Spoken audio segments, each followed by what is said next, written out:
Romans 12 confirms neuroplasticity. Neuroplasticity is actually fascinating. I believe that in your adult life, you ought to understand how the human mind works. If you do, you are going to automate predictable success. I'm telling you, if you understand how the human mind works, you are going to automate some things that you do on autopilot, and they will always give you results. Some of the things you are fighting are your own intrinsic patterns. They are your own well-developed, deeply seated patterns.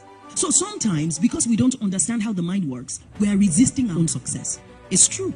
Neuroplasticity is mind-blowing because the prefrontal cortex and the amygdala can actually change in structure. But look, it's too powerful.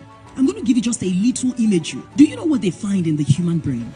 They find that there are things that look like bridges, crisscrossing bridges in the human brain that looks like a path that goes through a bush. You know how you see some places in a bush and it's clear that they've walked on that place a lot. Is that correct? Do you understand this? And the human brain, when you're looking at it, you're seeing pathways. They're called neural pathways that look like bridges. And what they confirm are the most predominant and recurring thoughts that people have traveling on their minds.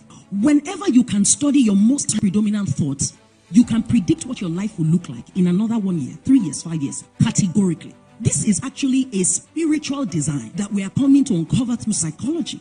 God actually desires for us to automate our success. And what happened with Jacob and how he was able to bypass Laban's trickery just by setting the stronger cattle to look upon the back of a poplar tree is the most powerful revelation of what happens to a man.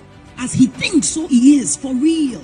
So, neuroplasticity says that over a definitive period of certain protocols and mind practices, those existing neural pathways can be erased. I think that is breathtaking.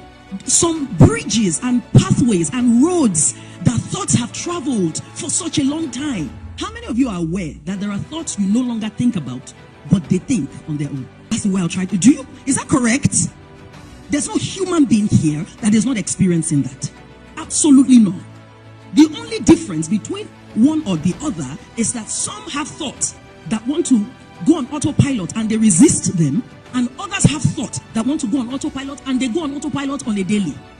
There are people who experience negative emotions many times a day for many years on the account of autopilot thoughts, and they don't catch themselves and say, today again will I start crying? People cry for 9 years, thinking about something that happened 14 years ago. Neural pathways. So imagine the word of God building a well-beaten path in your mind.